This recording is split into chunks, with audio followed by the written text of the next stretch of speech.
हरिओम। नारी तो नारायणी, आप सभी के हृदय में बैठे हुए परम पिता परमात्मा के चरणों में मेरा शत शत नमन। नारायण नारायण नारायण। नजर बदली तो नजारे बदले, कश्ती ने बदला रुख तो किनारे बदले। जैसी हमारी नज़र होती है हमें नज़ारे भी उसी तरह दिखाई देते हैं। हमारा सोचने का तरीका जैसा होगा हमें वस्तु उसी हिसाब से दिखाई देगी। हम हर बात का मतलब अपनी समझ के अनुसार ही निकालते हैं। इसलिए हमें अपने सोचने का नज़रिया सदा अच्छा रखना चाहिए। किसी भी वस्तु व्यक्ति के बारे में हमें कभी गलत नहीं सोचना चाहिए। अगर कोई गलत है भी तो भी बुरे से बुरे व्यक्ति में भी कुछ ना कुछ अच्छाई तो अवश्य होती है। तो हमें सदा अच्छाई पे ही हमारी दृष्टि रहनी चाहिए, क्योंकि अगर हम अपने जीवन में अच्छाई और सच्चाई को धारण करते हैं तो हमारा जीवन अच्छाई और सच्चाई से ही भर जाता है। और अगर हम बुरा सोचते हैं तो हमारे जीवन में बुराइयां ही घर कर जाती हैं। इसीलिए कहा गया है कि जैसी दृष्टि वैसी सृष्टि। हम जिस चीज़ के लिए हम जैसी नज़र रखेंगे, जिस दृष्टि से हम इस संसार को देखते हैं, ये संसार हमें वैसा ही नज़र आएगा। एक चोर को देखने का नज़रिया, एक चोर को उसकी नज़र से ये सारी दुनिया अपने जैसी नज़र आती है। एक संसारी को ये सारी सृष्टि, संसारी को अपनी नज़र से वो देखता है तो उसे अपने जैसी नज़र आती है। और एक संत जब इस सृष्टि को देखता है तो इस सृष्टि में उसे सिवाय परमात्मा के और कुछ नहीं दिखाई देता। सृष्टि तो एक ही है, लेकिन देखने वाले की नज़र अलग अलग है। चोर अपनी निगाह से देख रहा है, संसारी अपनी नज़र से देख रहा है, और भक्त भगवान को अपनी नज़र से देख रहा है, सृष्टि को। तो जैसी हमारी दृष्टि वैसी हमारी सृष्टि बन जाती है। इसलिए हम जब भी कहीं कुछ देखते हैं, सोचते हैं, विचारते हैं, तो जैसी हमारी सोच है, जैसी हमारी प्रवृत्ति है, हम हर वस्तु का, व्यक्ति का मूल्यांकन उसी के आधार पर करते हैं। इसलिए ज़रूरत है कि हमारी सोच अच्छी हो, हमारा ज्ञान, हमारी बुद्धि प्रखर हो, ताकि हमें सही और गलत का निर्णय करने में आसानी हो। क्योंकि अगर हमारी बुद्धि कमज़ोर होगी तो हम सही और गलत में फ़र्क करना भूल जाएंगे। हमें समझ ही नहीं आएगा कि गलत क्या है और सही क्या है। और ये सारी चीज़ें, ये सारा ज्ञान हमें परमात्मा से जुड़ने पे ही मिलता है। जैसे जैसे हम अपनी आत्मा और परमात्मा से एक होते हैं, भगवान का भजन सुमिरन करते हैं, सद्गुरु की शरण में जाते हैं, संतों की शरण में जाते हैं, तो उससे हमारा ज्ञान बढ़ता है, संसार का भी ज्ञान बढ़ता है। हम अपने दैनिक जीवन में भी समझदार हो जाते हैं। हर वस्तु व्यक्ति को देखने का, काम करने का नज़रिया हमारा बदल जाता है। बात बात पे जो गुस्सा आता है, बात बात पे जो इंसान चिड़चिड़ा हो जाता है, हमारी ये बेवकूफ़ी, हमारे ये दुर्गुण दूर हो जाते हैं।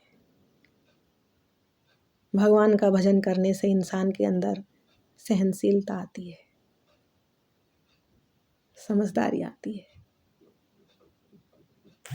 इसलिए कई बार व्यक्ति गुस्से में अपना काम बिगाड़ लेता है, लेकिन अगर वो संतों की शरण में जाता है, भगवान का भजन सुमिरन करता है, तो उसका मन शांत भाव से वो अपने हर कार्य को करेगा और उसे सफलता मिलेगी।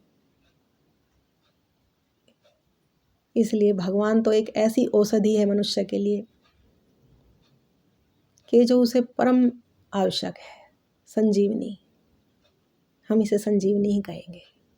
भगवान का भजन मनुष्य के लिए संजीवनी बूटी है। और आज का जो समय है, ऐसे जलते हुए समय में तो सिर्फ और सिर्फ हमें भगवान का भजन ही एक ऐसी संजीवनी है कि जो इस माहौल में हमें सुरक्षित रख सकती है। हमें संसार में व्यवहार कैसे करना है, हमारा आचार व्यवहार, हमारा खान पान, हमारा रहन सहन, हमारी बोलचाल, हमारा देखने का सोचने का नज़रिया, सब कुछ बदल जाता है। व्यक्ति निखर जाता है, संवर जाता है। क्योंकि हमारी जो बुद्धि है, अगर सिर्फ हम संसार में ही रहे तो हमारी बुद्धि का विकास नहीं होता। एक बहुत छोटा हिस्सा हमारी बुद्धि का विकसित हो पाता है। लेकिन जब हम भगवान का भजन करते हैं, गुरु की शरण जाते हैं, जप और ध्यान करते हैं, तो हमारी बुद्धि का विकास बहुत तेजी से होता है, जिससे हमारे सोचने समझने की, कार्य करने की क्षमता बढ़ जाती है। तो हम संसार में भी सफल हो जाते हैं और हमारा परमात्मा भी हमसे प्रसन्न रहता है। इसलिए कहा गया है कि नज़र बदली तो नज़ारे बदले, कश्ती ने बदला रुख तो किनारे बदले। जो नाव हमारी बर्बादी की तरफ जारी होती है, और अगर हमें ऐसे में संत मिल जाएं, तो वही हमारी नाव डूबने जो जा रही थी, वही हमारी नाव फिर किनारे लग जाती है। क्योंकि संत स्वयं परमात्मा के रूप में हमें मिलते हैं, जो हमें कभी डूबने नहीं देते, ना इस संसार में और संसार के बाद भी हमारा साथ नहीं छोड़ती। संत कृपा सदा हमारा साथ देती है। इसलिए अपने इस जीवन को सुंदर बनाएं, अपनी सोच को सुंदर बनाएं, अपने कार्य में दक्षता और अपनी दृष्टि में स्पष्टता, कि हमें स्पष्ट दिखाई दे, धुंधलापन समाप्त हो जाए, एक सुंदर स्वस्थ जीवन जिए। इसलिए जरूरी है हमें स्वयं से जुड़ने के लिए, परमात्मा से जुड़ने के लिए और संत शरण में जाके थोड़ी देर उनके वचन अमृत सुनने के लिए, ये हमारे लिए बहुत ज़रूरी है। बचपन से ही बच्चों को आदत डालें। कई बार हम सोचते हैं कि बच्चे अभी सुन के क्या करेंगे, ये तो काम बूढ़ों का है, हम बूढ़े। लेकिन ऐसा नहीं है। अगर हम बचपन से ही बच्चों को ये आदत डाल के रखें, भगवान का भजन सुमिरन, संतों का संग, तो बचपन से ही उन्हें आदत पड़ेगी। और बचपन एक ऐसी सुंदर अवस्था है कि जैसा हम इस बचपन में बच्चे को ज्ञान देंगे, उनको शिक्षा प्रदान करेंगे, तो बच्चा एक नींव है बच्चे की। जैसे बचपन में नींव डाल जाती है, जैसी नींव डालोगे वैसा ही वो बड़ा होकर बनेगा, निखरेगा। तो हमें बचपन से ही अपने बच्चों को भजन सुमिरन में लगाना चाहिए, संतों की शरण में जाना चाहिए बच्चों को लेके, और बड़े होने पे वो खूब भजन करें और बुढ़ापे तक तो वो एक संत। क्योंकि ऐसा नहीं है कि संत बनने पर संसार छोड़ देते हैं, नहीं, एक संसारी को भी बहुत ज़रूरत है भगवान के भजन सुमिरन की, अपना ज्ञान बढ़ाने की। क्योंकि संत लोग तो कंदराओं में, हिमालय में, पर्वतों में एकांतवास करते हैं और फिर वही ज्ञान संसार में बांटने के लिए आते हैं।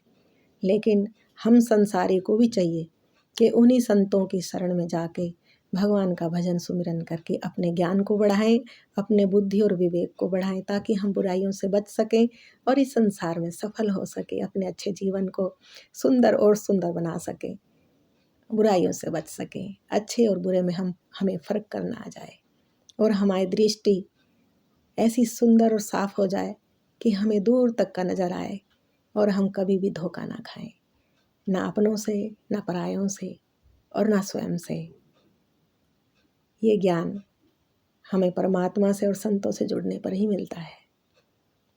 इसलिए स्वयं भी और अपने बच्चों के साथ मिलके सभी भगवान की तरफ चलें। भगवान ही है जो इस संसार से और शरीर से और स्वयं से हमें जोड़ के रखते हैं, जो हमें सब कुछ देते हैं। ऐसे परमात्मा को हम शत शत नमन करते हैं। इसी सुंदर वचनों के साथ राधे राधे, हरि ओम।